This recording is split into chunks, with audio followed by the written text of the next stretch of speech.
Today I'm going to talk about The Eighth Habit From Effectiveness to Greatness, a book written by Stephen R. Covey that builds on the principles introduced in his previous book, which was a bestseller, The Seven Habits of Highly Effective People. And I'm going to put the link to that video in the comment section.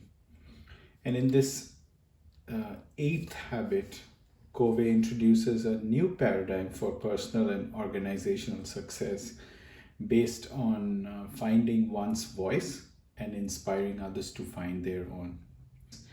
Now, voice is a unique personal significance. So, what do we mean by that? It is a significance that is revealed as we face our greatest challenges and which makes us equal to them. And as you can see here, that voice lies at the nexus of talent, which is your natural gift and strength. It is the passion, those things that naturally energize, excite, motivate, and inspire you. Need, which includes what the world needs enough to pay you for.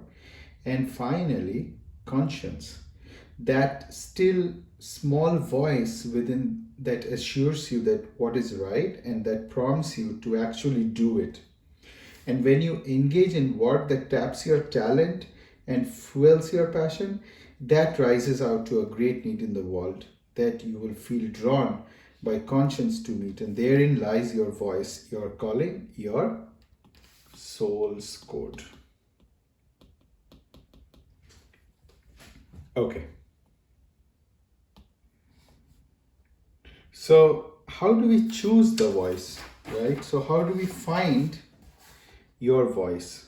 Now, what he talks about is that, everyone can choose one of the two roads in life. Now, what are the two roads? As you can see in this illustration, that there are very simply there are two maps that you can choose. You can find your voice by choosing one of the two roads. There is a very well established, broad, well traveled road that leads to mediocrity, while there is another road that can lead to greatness and meaning. And what is destined for you is what you have to find, right? And this path to mediocrity, it basically straitjacks human potential. But the path to greatness is what you can unleash, immense human potential and power. That's what we have to really find out. And in the next few minutes, we are going to discuss how do you find your voice and how do you inspire others to find their voice. So let's talk about discovering the voice, okay? And when we are born, we are hardwired. We have a few hardwired birth gifts, which are mostly unopened in life. Now, what are these? These can be talents, capabilities, capacities, privileges, intelligence, and opportunities. All of these remain unopened mostly. But we have an immense potential to unlock these. Now, what are these? Let's examine some of the important gifts that we are coming hardwired with from birth. The first one is our freedom and power to choose. The second are natural laws or principles which are universal and can never change. And the third important law is our four intelligences or capacities or capabilities. These are physical, economic, emotional, social, mental, spiritual. And these four intelligences or capabilities respond to the four parts of our human nature, which is symbolized by body, heart, mind, and spirit. Now, if we look at those four intelligences, which he has basically, discussed as IQ, which is the ability to analyze, reason, think abstractly, use language, visualize, and comprehend.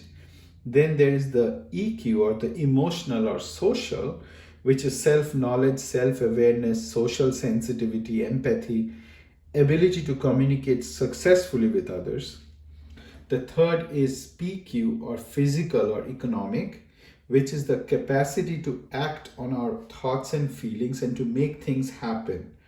And finally, spiritual, which is the drive for meaning and connection with the infinite. Right. So how do we express our voice? When you actually study people who are, great achievers, you would often see that you would find a pattern in them, and then that pattern is what essentially what we identify is that they are very they have given thorough, persistent effort. They have expanded their four native human intelligences. The highest manifestation of these four intelligences are mental, as we discussed. There is physical, which is discipline, emotional or passion, and then the spiritual, which is the conscience. And these manifestations also represent our highest means of expressing our voice. That's how you are doing that, right? And to lead a fulfilling life or leading a powerful life, these four are very critical. When you talk about vision, vision is seeing with the mind's eye what is possible in people, in projects, in cause, and in enterprise. So that's vision. When we talk about discipline, discipline is paying the price to bring that vision into reality. It's dealing with the hard, pragmatic, brutal force of reality and doing what it takes to make things happen. The next is passion. Very important.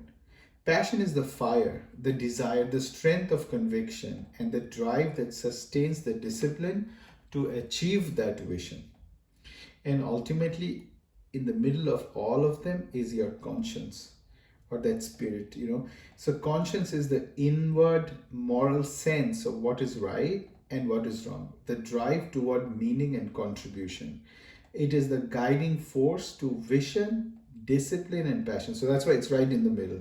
And it stands in stark contrast to the life which is dominated by ego. So it's just the opposite.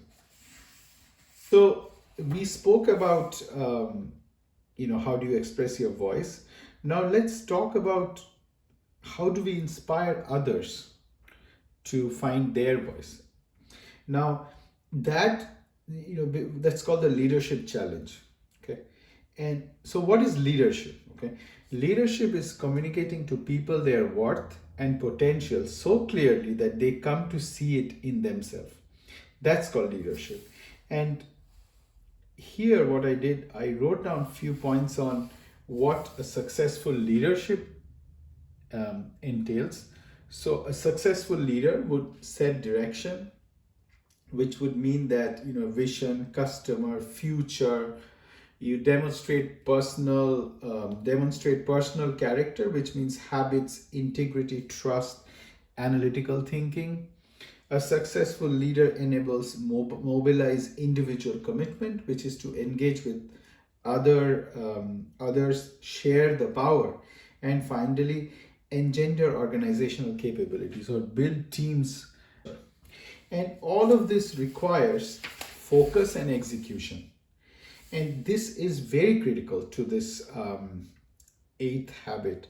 Now, focus and execution are the two words that summarizes the process of inspiring others to find their voice. And let me maybe talk a little bit in more detail about focus, which is modeling and pathfinding, and then execution, which is aligning and empowering. So for focus, there are four facets of focus. The first is the voice of influence.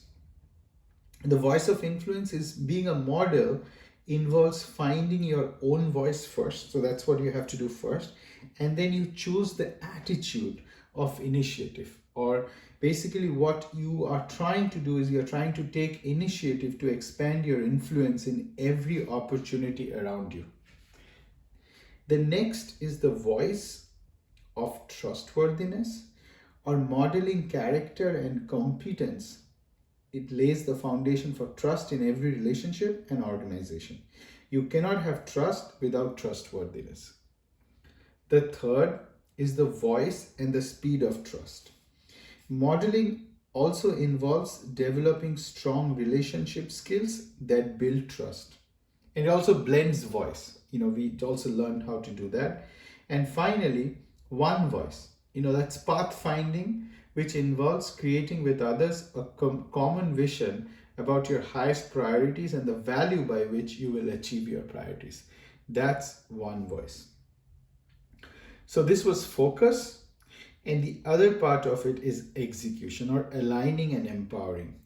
We learn the voice of execution, that is aligning the goals and enabling system for results, and ultimately empowering voice, which means that we're releasing the passion and talent, clearing the way before them, and then getting out of the way. So in conclusion, today we spoke in this short video about principle centered focus and execution. That's the key to this eighth habit. And there's only one basic paradigm what this book tries to teach us is one basic paradigm, that people are whole people, body, mind, heart, and spirit. And as a person engages in the sequential eighth habit process of finding one's own voice, they make choices to expand their own influence in expanding others. And that is through leadership greatness, that is through personal greatness, which is the seventh habit. Then you do the leadership greatness, and ultimately the organizational greatness. And all of this leads to that, finally, the eighth habit, which is to find your voice and to help others find their own voice. Thank you.